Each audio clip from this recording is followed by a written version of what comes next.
Bon matin, Église Oasis, et bon matin à ceux qui suivent via Internet, YouTube, etc. C'est une joie, c'est toujours une joie de pouvoir partager la parole de Dieu ensemble. Toujours une joie de pouvoir, en fait, voir ce que Dieu fait. Toujours une joie de pouvoir, en fait, célébrer ce que Dieu fait. Quel bon temps de louange. Quel bon temps dans la présence de Dieu. On vit vraiment quelque chose d'exceptionnel et la grâce de Dieu était là ce matin et puis il nous a rencontrés d'une façon extraordinaire. On continue toujours la série. On a commencé une série sur vers l'avant, tiré un peu du texte de Philippiens, chapitre 3, verset 13. Et puis je vais lire rapidement le texte en question qui dit en fait, frère, c'est l'apôtre Paul qui parle en disant, frère, je ne pense pas l'avoir saisi, mais je fais une chose, oubliant ce qui est en arrière, me portant vers ce qui est en avant, je cours vers le but. Quel but? Il dit pour remporter le prix de la vocation céleste de Dieu en Jésus-Christ. Il dit nous tous donc qui sommes parfaits. Et puis il y a même, c'est quasiment paradoxal parce que il dit c'est pas comme si j'ai atteint la perfection, mais je fais une chose. Et puis là, il continue en disant, nous tous qui sommes donc parfaits.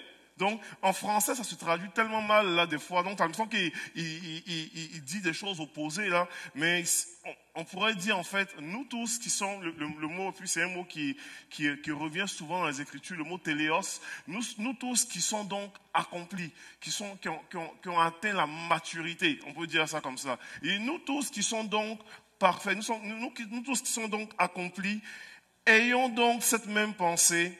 Si vous avez quelques points de notre avis, Dieu vous éclairera là-dessus. C'est le texte de base qu'on a commencé notre série, on continue comme cela.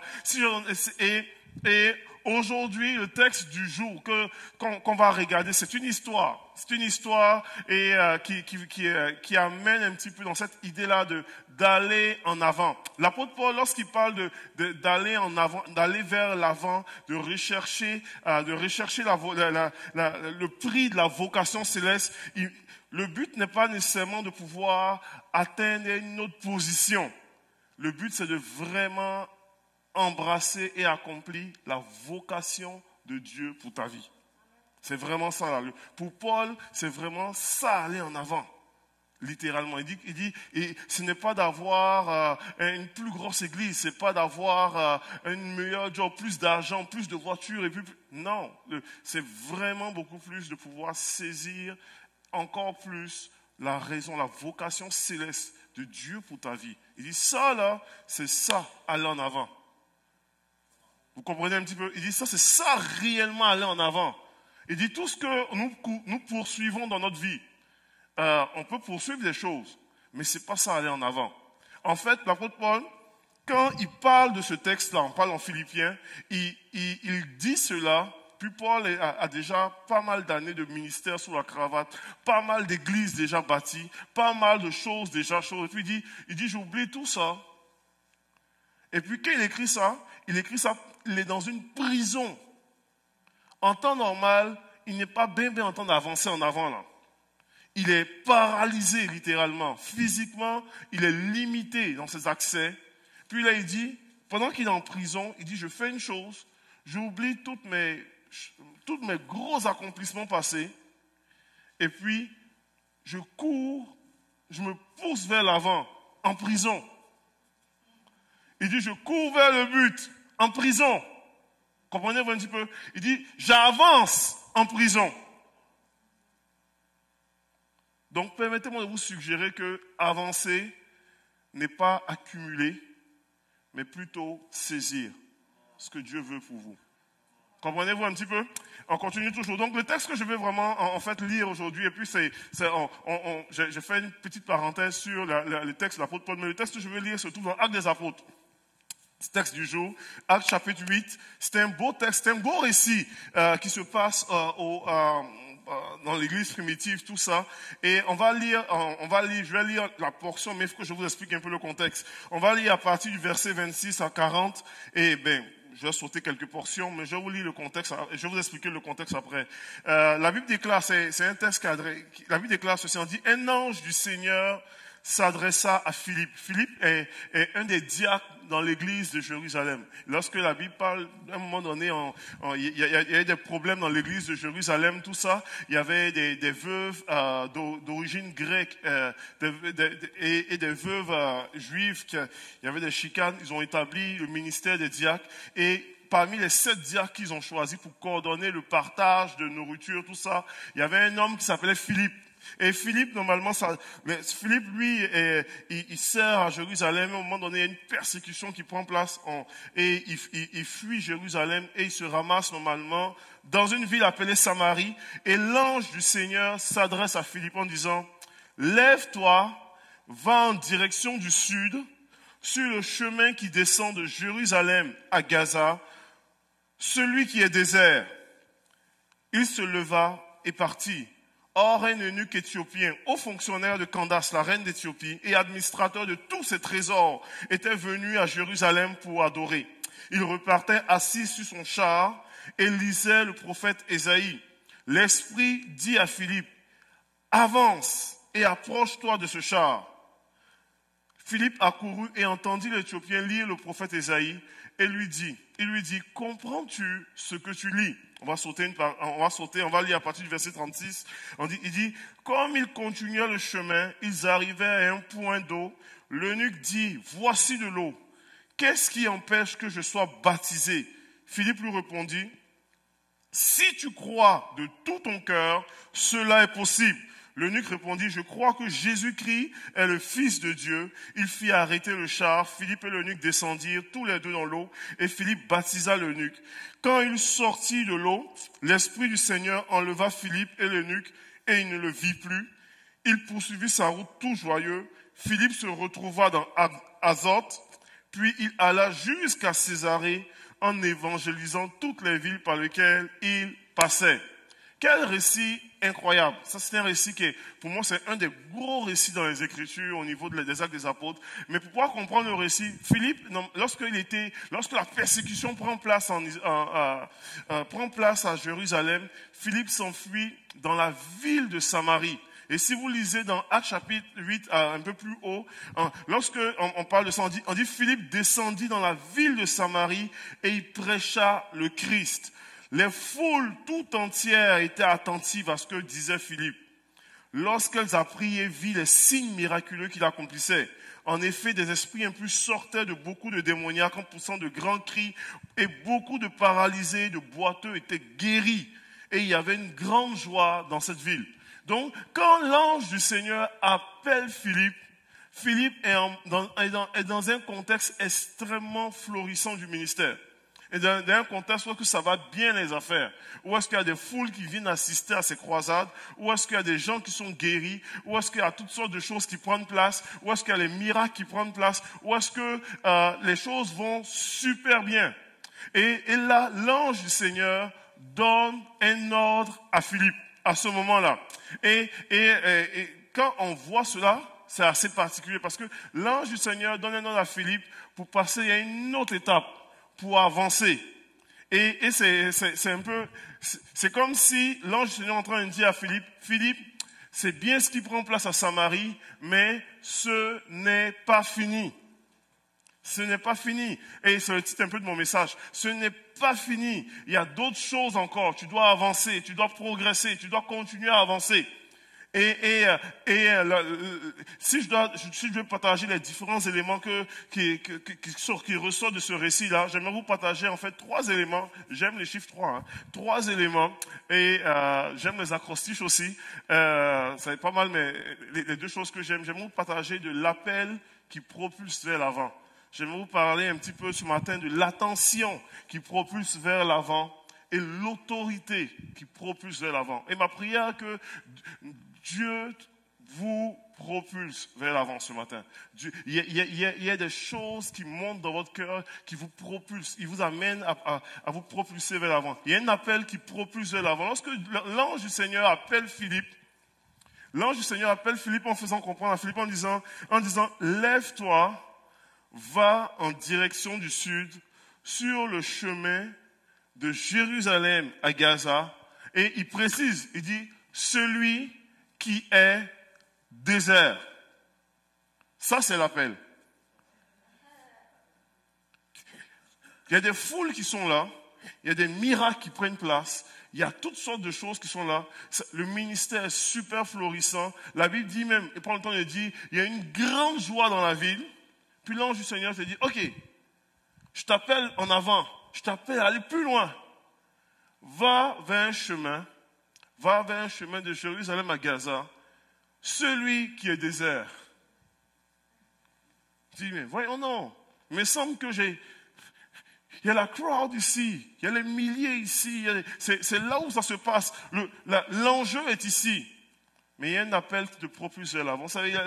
Et c'est là où est-ce qu'on prend conscience que l'appel vers l'avant n'est pas rattaché obligatoirement à du succès, n'est pas rattaché obligatoirement à des prouesses ou à une forme de popularité. L'appel vers l'avant n'est pas rattaché à des richesses, à des choses qu'il faut accumuler. L'appel vers l'avant part avec une obéissance à Dieu. Et le texte est simple. On dit, il se leva et partit.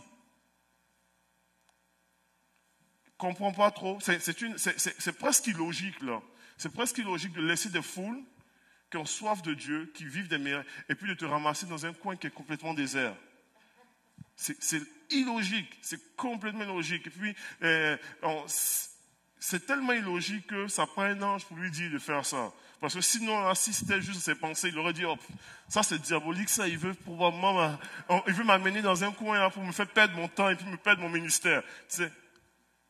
Mais il se leva et partit. Et Dieu nous appelle à pouvoir être des gens comme ça, qui répondent à un appel qui nous propulse à l'avant. Et ça peut normalement être illogique de notre logique humaine, de notre réflexion. C'est complètement illogique. Pourquoi quitter une foule qui vit le miraculeux pour se retrouver dans un endroit complètement désert? C'est illogique aux yeux des hommes, mais pour Dieu, c'est dans son plan. C'est vraiment ça. Et des fois, Dieu nous appelle à aller vers l'avant comme cela, dans des choses complètement illogiques d'un point de vue humain. D'un point de vue humain, c'était complètement illogique pour Abraham de pouvoir prendre son fils Isaac, selon l'ordre de Dieu. Il dit, va, prends ton fils, ton unique, celui que t'aimes, Isaac, et amène-le sur une montagne pour le sacrifier. Comprenez-vous un petit peu? C'est complètement illogique, là. Mais c'est un appel c'est un appel qui le propulse vers l'avant. C'était complètement illogique pour Joseph de juste être convaincu que Dieu l'appelait en poste d'autorité, mais de descendre en dégradation, de passer d'esclave à prisonnier. Mais ce qui est fascinant, puis cette semaine, je le disais à une de mes personnes, un de mes détenus, et je lui disais, j'ai dit, Joseph en prison était beaucoup plus proche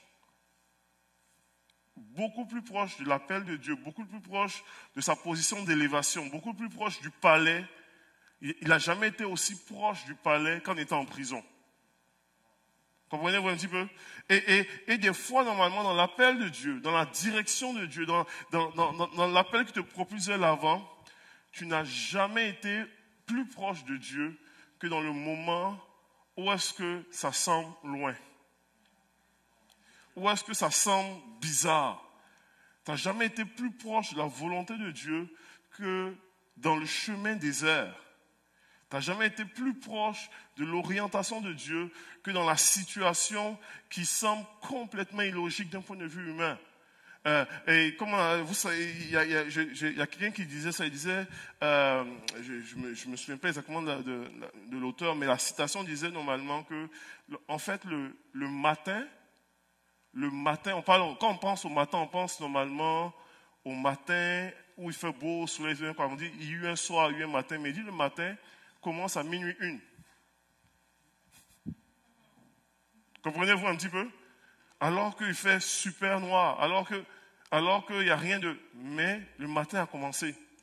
Et des fois, les choses de Dieu sont comme cela. Je peux citer Gédéon qui reçoit l'appel, qui quitte normalement cette zone-là où est-ce qu'il commence avec 32 000 personnes. Et puis, il n'a jamais été aussi proche de la volonté de Dieu que d'un temps à 300. qui est complètement illogique. Je peux citer normalement même Jésus, qui a jamais été Jésus qui a rassemblé des grandes foules. On parle des milliers, des dizaines, des milliers de personnes, a nourri 5000 personnes, sans compter les femmes et les enfants, qui a jamais été aussi proche de la volonté de Dieu que sur une croix. Comprenez? Où il était seul. Donc, il y a des fois où est-ce qu'on vit des moments comme cela, où est-ce qu'il y a un appel qui te propulse vers l'avant. Nous sommes appelés à pouvoir être des gens qui obéissent. Puis nous avons besoin de pouvoir être des gens de pouvoir répondre à un appel qui obéit et qui te propulse vers l'avant. Il y a un appel qui te propulse vers l'avant, mais il y a aussi une attention qui te propulse vers l'avant. Lorsque tu lis dans les Écritures, ce texte-là, le texte est assez particulier. La Bible dit ceci, on dit, un eunuque éthiopien, haut fonctionnaire de Candace, reine de l'Éthiopie, était venu à Jérusalem pour adorer. Il repartait assis sur son char. Et l'Esprit dit à Philippe, approche-toi de ce char. C'est un eunuque éthiopien qui vient adorer, qui retourne. Puis lorsque le gars il vient, il y a une attention que l'Esprit de Dieu met. Alors que Philippe est là en attente, il y a un gars qui passe, et puis l'Esprit de Dieu lui dit, écoute, c'est lui. La raison pour laquelle tu es là en train d'attendre, si lui, approche-toi de ce char. Moi, ça me fascine. J'ai toujours, quand je lis ce passage, j'ai dit, ça me fascine pour plusieurs raisons. Mais une des raisons est celle-ci. Je lis le passage, j'ai dit, Philippe est avec des foules. Il y a des miracles qui prennent place. L'Esprit de Dieu déplace Philippe pour laisser les foules, pour laisser une ville entière qui est touchée par la puissance de Dieu, pour se ramasser sur un chemin complètement désert pour une personne. Pour juste une personne. Et moi, ça me donne ça me réconforte. Chaque vie compte. Pour Dieu. Il laisse des milliers de personnes pour une personne. Parce que cette personne-là, pour Dieu, est importante. Elle est extrêmement importante. Et des fois, on peut être brutalement franc ce matin. On va être brutalement franc. Une des choses qui est réelle, c'est que quand tu commences à faire du ministère et que ton ministère devient de plus en plus populaire, c'est comme on appelle, tu n'as pas le temps pour une personne, en général. On va être comme, on est vraiment hyper populaire. Dès que tu fais quelque chose, dès que tu postes quelque chose, et tout le monde réagit, tout ça, quoi, et tu choisis de ne pas prendre le temps pour une personne. Et puis, c'est ça.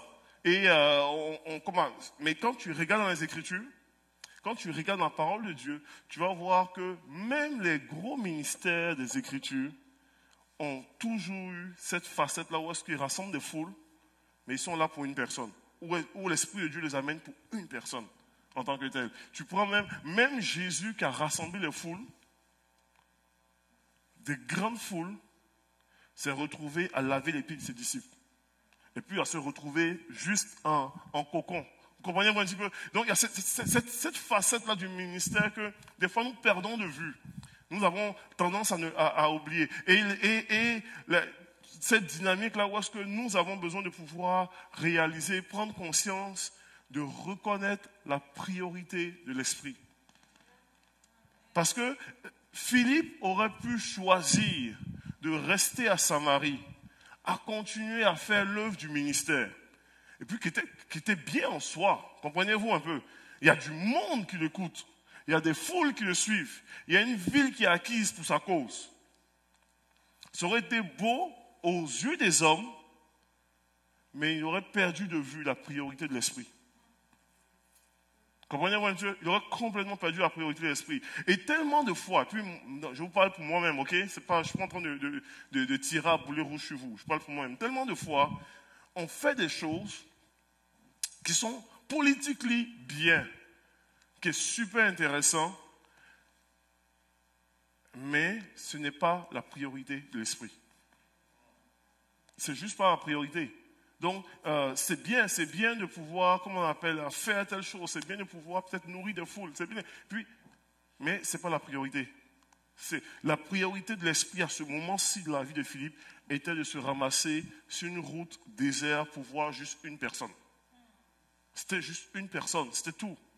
Il n'y avait pas besoin de voir une grande foule. C'était une personne qu'il fallait voir. Puis ça, c'était la priorité de l'esprit.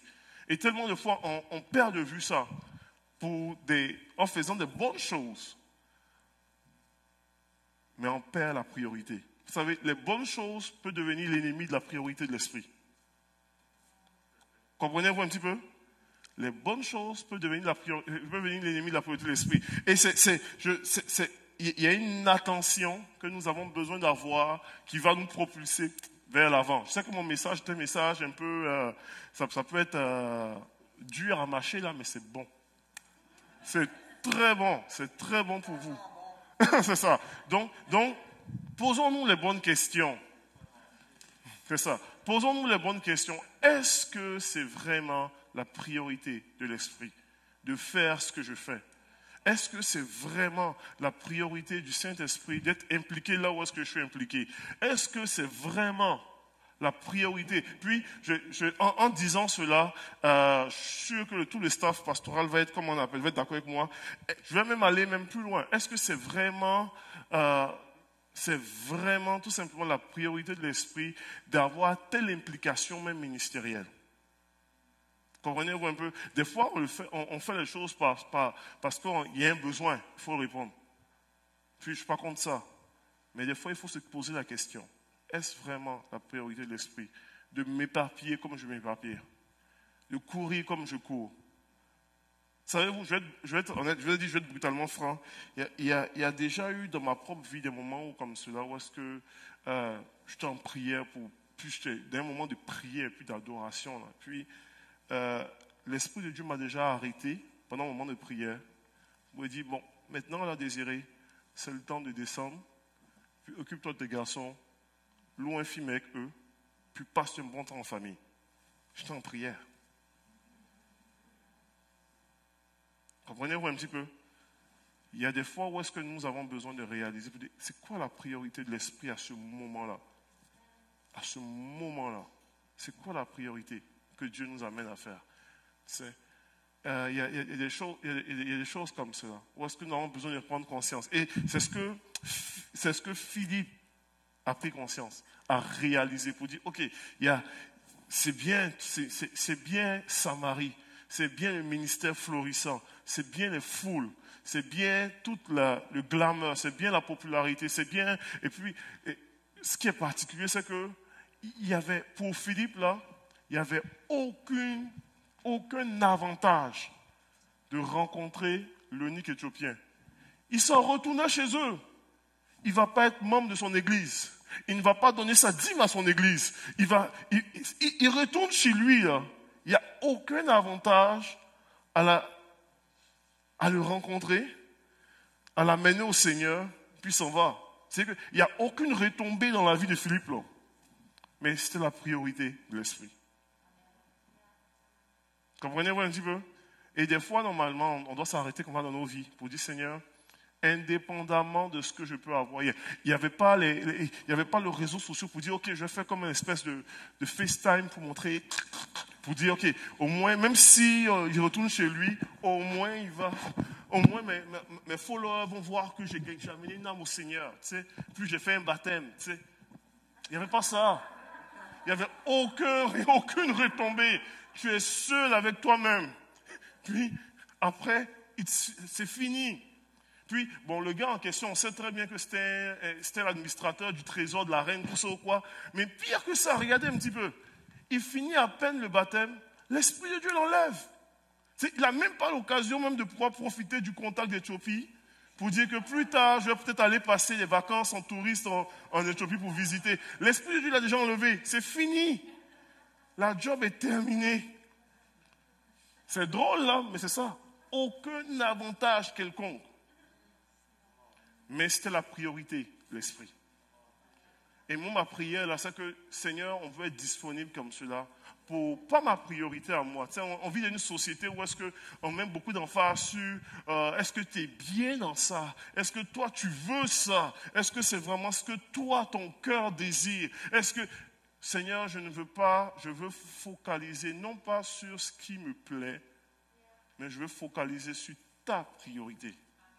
Je ne veux pas focaliser sur la priorité d'une équipe ministérielle, d'un staff d'église ou d'un pasteur ou whatever. Je veux focaliser avant tout pas sur moi, mais sur ta priorité. Qu'est-ce qui est réellement prioritaire pour toi, mon Dieu? Et je veux te servir. Amen. Je vois que le temps file. Je vais terminer mon message avec ce dernier point-là. On parle normalement de l'idée tout simplement d'un appel qui te propulse vers l'avant, d'une attention qui te propulse vers l'avant et d'une autorité qui te propulse vers l'avant. Et je vais terminer avec l'idée de l'autorité. Lorsque tu lis les Écritures, on voit la suite du récit. Où est-ce que Philippe, plus tard qu'on appelle Philippe l'évangéliste, il arrive et puis on dit, comme ils continuaient le chemin, ils arrivèrent au point d'eau. L'eunuque dit, voici de l'eau. Qu'est-ce qui empêche que je sois baptisé? Peut-être pour nous, c'est très facile. On dit, oh, mais oui, mais comprenez très bien qu'au temps de Philippe, ça, c'est assez particulier. Il dit, pourquoi? Parce que l'eunuque éthiopien dont on ne dit pas son nom est un étranger. Et jusqu'ici, souvent on focalise sur Actes chapitre 10, où est-ce qu'on voit la première fois l'Esprit de Dieu être donné à des non-croyants. Mais la première fois qu'un non-juif est baptisé, c'est là. Comprenez-vous un petit peu? Un non-juif baptisé, à date, là, l'Église devient chrétien, et puis les gens donnent leur vie au Seigneur, etc. Tout ça, l'Église grandit à Jérusalem, mais il n'y a pas de non-juifs là. Tout le monde est juif. Ils se rencontrent dans les maisons, ils se réjouissent dans le temple, ils sont tous des juifs là. Là, Philippe, qui n'est même pas encore apôtre là, comprenez-vous un petit peu, qui est juste diacre, comme on le dit, il se retrouve dans un endroit envoyé par l'Esprit de Dieu et dirigé par l'Esprit de Dieu, dirigé par l'Esprit de Dieu, prend une initiative qui n'est pas nécessairement évidente, de dire, ok, moi là, je vais baptiser un non-juif. Comprenez très bien que Pierre, qui rentre dans la maison de Corneille plus tard, dans Actes chapitre 10, et puis qui finit par baptiser Corneille, quand il revient à Jérusalem, tu as tout le conseil des anciens là qui l'attendent de pied ferme là, pour dire, mais c'est quoi ça? Qu'est-ce que tu fais là? Comment as-tu osé? Mais Philippe, normalement, l'a fait. Il s'en va, puis il dit, si tu crois, il y a une autorité là. Tu sais, il dit, si tu crois au Seigneur Jésus, c'est possible. Et il prend autorité là, il dit, c'est possible. Il descend le gars dans la piscine, il le baptise. Point final. Il y a une autorité qui te propulse la route. Puis Philippe devient précurseur de quelque chose qui va prendre place. Lorsque tu choisis d'obéir à ce que Dieu veut pour toi, lorsque tu choisis de focaliser ton attention sur la priorité de l'esprit, il y a une autorité qui vient avec toi. Il y a une puissance qui vient avec toi, qui va t'accompagner, qui va vraiment te suivre dans cela. Et tu vas peut-être défricher des nouveaux sentiers, tu vas aller vers de nouvelles directions que les gens ne sont pas encore habitués, mais il y a une autorité qui va t'accompagner. C'est ce qu'on voit dans la vie ici de Philippe. Et alors qu'il baptise, Philippe vit normalement une téléportation.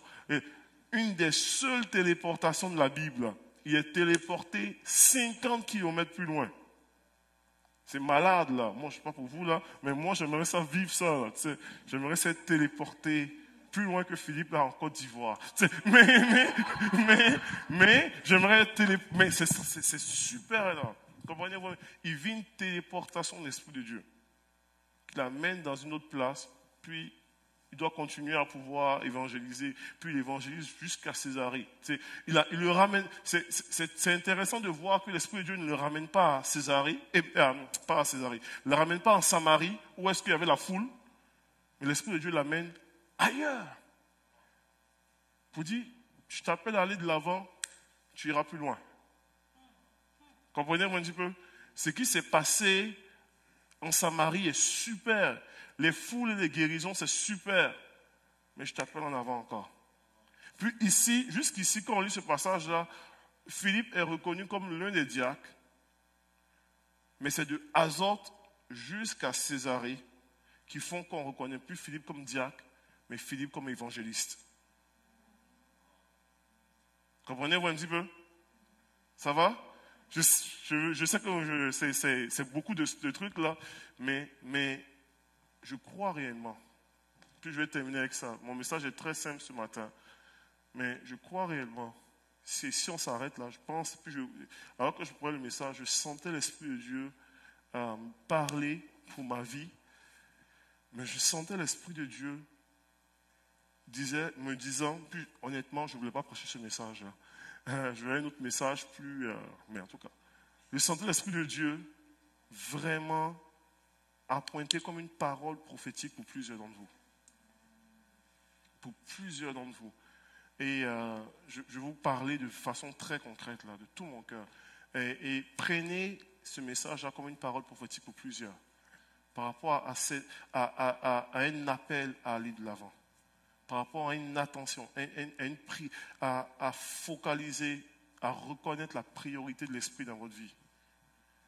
Puis peut-être pour certains, là, l'Esprit de Dieu va appointer pour dire, ok, dans cette saison-ci de ta vie, là, ta priorité, c'est ça. Et tout le reste, là, ce n'est pas prioritaire. Puis tu vas t'appeler à pouvoir focaliser sur la priorité de l'Esprit. Et ça peut normalement, ça se peut que ça sorte de l'ordinaire. Ça se peut que ça, logiquement, c'est bizarre. Mais écoute la voix de l'Esprit. Écoute la voix de l'Esprit. Et il y a une autorité qui va t'accompagner. Je vais terminer, mais on va se tenir debout. Puis merci du temps. C'est un message calme, simple. Mais je prie vraiment que la puissance de Dieu vous visite. Et je prie que la puissance de Dieu aussi vous visite. Ceux qui nous suivent par Internet, je crois qu'il y en a plusieurs qui sont interpellés par ce message-là. Ceux d'ici, comme ceux qui sont sur Internet. Et si l'Esprit de Dieu vous interpelle dans votre salon, peu importe où est-ce que vous suivez, dans un café ou tout ça, ou peut-être dans votre auto, ou dans votre lieu de vacances, je vais vous inviter à ceux qui suivent sur Internet comme ceux qui sont ici. Alors que tu es interpellé, on ne peut pas vous imposer les mains, tout ça. Mais ce qui est magnifique, c'est que là où est-ce que tu es présentement, la puissance de Dieu peut venir te toucher. Et lui, il peut poser sa main sur toi. Et alors que tu es là, il vient te toucher maintenant. La puissance de Dieu vient te toucher. Peut-être à ceux qui suivent dans leur salon, la puissance de Dieu vous touche maintenant. Vous pouvez vous tenir debout dans votre salon. Vous pouvez même lever les mains vers Dieu. Il vient te rencontrer. Il vient te toucher. Il vient t'arroser maintenant. Et alors qu'il t'appelle, il t'interpelle. Il t'invite et il te dit, ce n'est pas fini. Je n'ai pas fini avec toi. Je n'ai pas fini dans ta situation. Je veux te toucher. Je veux t'arroser. Je veux te rencontrer.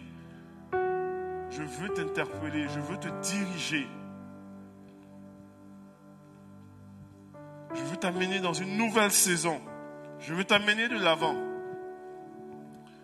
Je veux t'inviter à reconnaître ma priorité. Mon appel est sur ta vie. Mon appel est sur ta vie. Je ne me répands pas des dons que j'ai mis en toi. Je ne me répands pas de mon appel.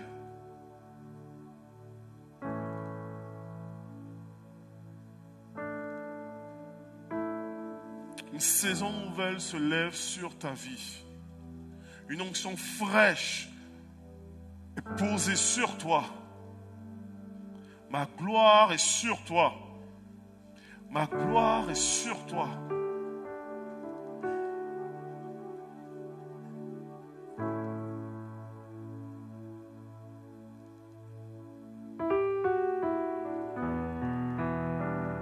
Père, je te remercie pour la vie de ces gens, ces hommes, ces femmes qui écoutent, Seigneur Dieu. Je te remercie pour ton œuvre, pour ta puissance, pour ton onction, Seigneur Dieu, ce matin. Je te remercie pour la présence de ton esprit ici, Seigneur, qui fait une œuvre fraîche et nouvelle, Seigneur Dieu, pour le vent de ton esprit qui se meut, Seigneur Dieu, le mouvement de ton esprit qui se meut ici, Seigneur Dieu, qui se répand ici, Seigneur Jésus. Je te remercie pour ta grâce. Je te remercie, Seigneur Dieu, pour ton appel, Seigneur Dieu. Je te remercie pour ton onction, Seigneur Jésus, pour ta puissance et ta vie, Seigneur Dieu. Tu nous appelles à marcher avec grâce, Seigneur, à marcher avec obéissance, Seigneur Dieu. Tu nous appelles à reconnaître ta priorité, à reconnaître tes priorités, Seigneur Jésus.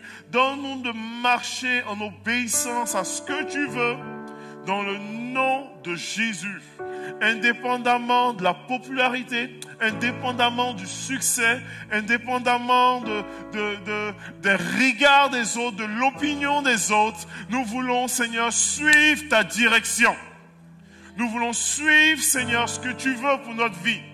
Nous voulons suivre ta priorité dans notre vie. Nous voulons suivre ton plan. Nous voulons suivre tes projets. Nous voulons te suivre, toi, Jésus. Merci, Seigneur Jésus. Merci, Seigneur Jésus,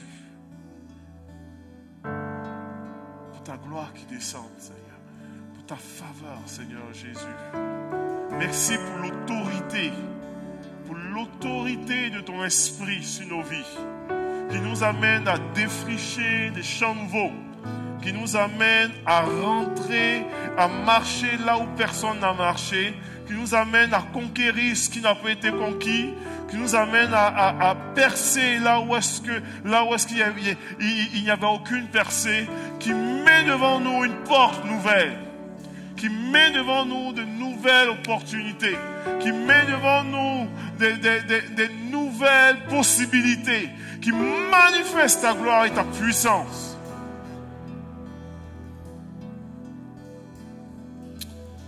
C'est notre prière. C'est notre prière, Seigneur Jésus. Nous sommes à toi. Nous sommes à toi. Est-ce qu'on peut chanter ce chant-là? Fais ce que tu veux. On peut le chanter comme une déclaration de foi. En disant, Seigneur, donne-moi un cœur dévoué. Donne-moi un cœur pour toi. Un cœur consacré à toi, complètement consacré à toi. Et fais ce que tu veux dans ma vie. Que ce ne soit pas juste un chant, mais une prière, une déclaration à notre Dieu, une déclaration de foi, une déclaration de conviction, une déclaration où est-ce que un fils, une fille parle à son père en répandant sa vie devant lui et en lui laissant totale soumission et totale dévotion à son père. Alléluia. Donne-moi un cœur tout entier. Un cœur tout entier. Et complètement dévoué pour toi, Seigneur. Fais ce que tu veux. Fais ce que tu veux. Fais ce que tu veux de ma vie. Je veux me donner corps et âme pour ce qui fait vibrer ton cœur. Fais ce que tu veux et fais ce que tu veux de ma vie. Donne-moi un cœur tout entier.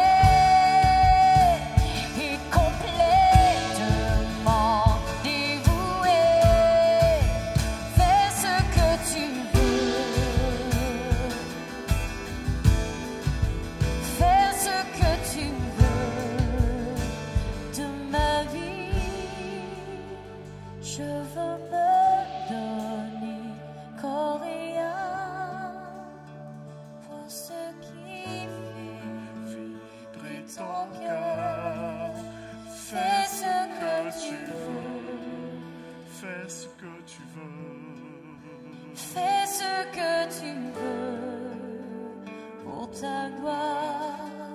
Alléluia.